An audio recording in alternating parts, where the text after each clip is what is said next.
दिल ने पुकारा तो है मेरा सहारा माँ, दिल ने पुकारा तो है मेरा सहारा माँ, तुझे दिल ने पुकारा, तुझे दिल ने पुकारा।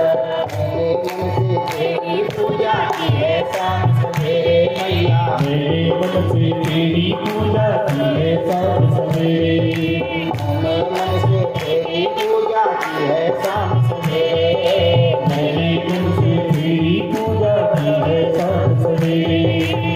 तो दर्शन देके मैया भाग जगा देंगे, मुझको दर्शन देके मैया भाग जगा देंगे, मैया तो दर्शन देके मैया भाग जगा देंगे, मुझको दर्शन देके मैया भाग जगा देंगे। मैया मैया बोले मेरा, मैया मैया बोले मेरा, मैया मैया बोले मेरा, तारा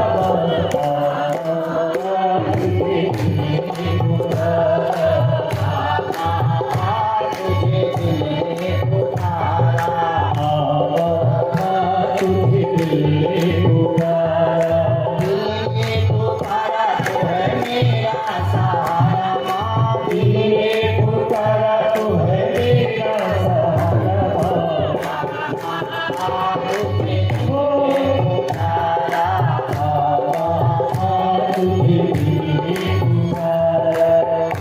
वाले माता वाले माता दी मैया माता देवी मैया माता देवी माता जाला देवी माता माता देवी माता गदा मैया माता देवी माँ तुझे दिल ने पुकारा, तुझे दिल ने पुकारा, पुकारा तो है मेरा सहारा माँ, दिल ने पुकारा तू है मेरा सहारा, तुझे दिल ने पुकारा, तुझे दिल ने पुकारा।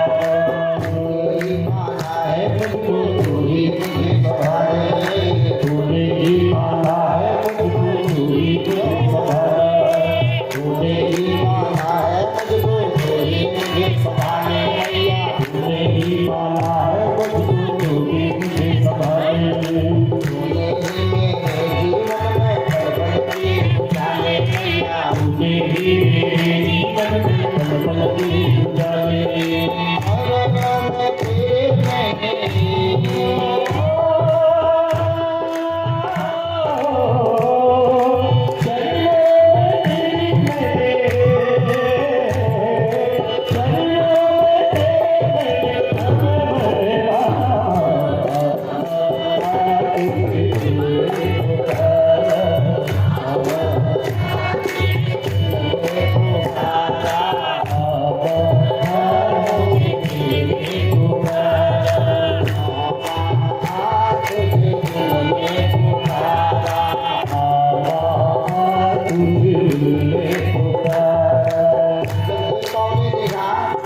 भगवती मैया विभिन्न रूपों में कभी दो भुजी बन जा रही है, कभी अष्टादश 18 भुजी, कभी भयंकर महाकालिका का रूप, तो जाकर के स्वर्ग पर बैठने लगा।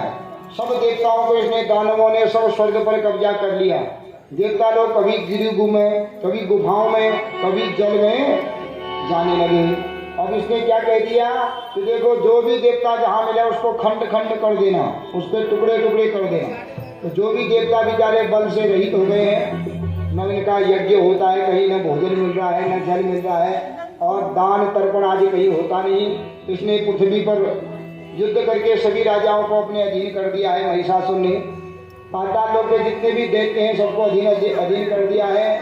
देवताओं का राज्य ले लिया है, तो देवताओं को न यज्ञ कर रहा है कोई, न भोजन मिल रहा है, न कहीं जल मिल रहा है, न कहीं देवताओं को बल बढ़ाने वाला जप हो रहा है। तो देवता लोग कमजोर हो गए, तो देवता लोग सब गुफाओं में भागे। अब क्या करें, हम कहाँ जाएं?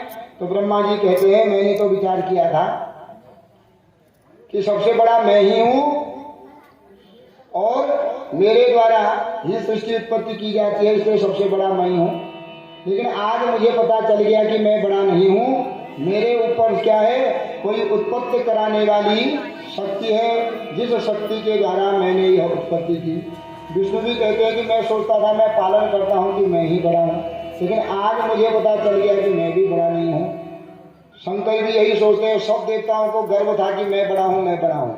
लेकिन आज महिषासुर देवते के आगे सब देवता परास्त हो गए और सब देवता रोने लगे कि मुझे क्या करना चाहिए, मुझे कहाँ जाना चाहिए।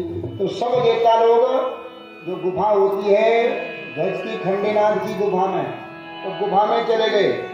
अब कैसे बचावे अपने प्राणों को। सब देवता रोते रोते आदि शक्ति भगवती की स्तुति करते हैं।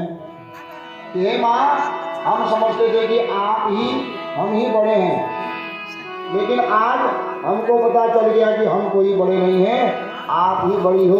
हमारे सभी प्रकार के पाप ताप संतापों को नाश करती हो।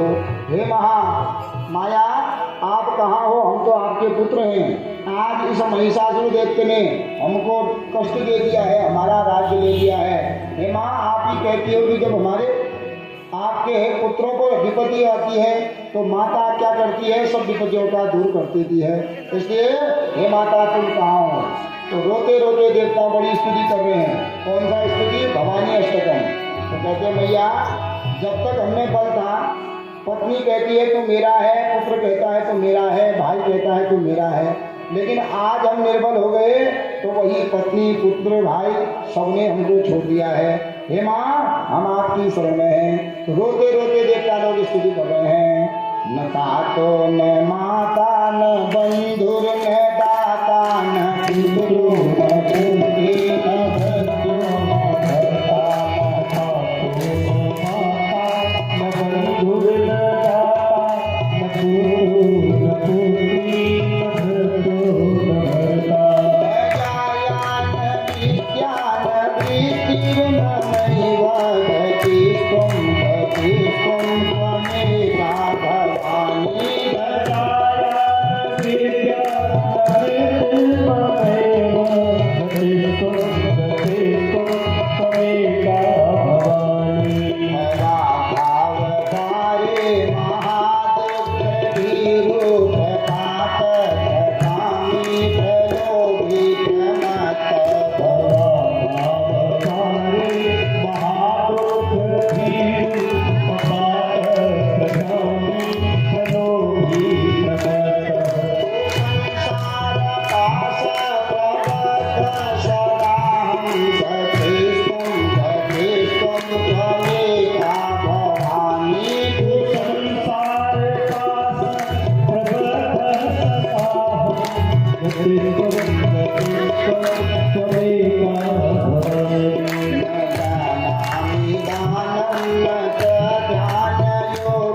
धन कि सत्य ही उनका धन था।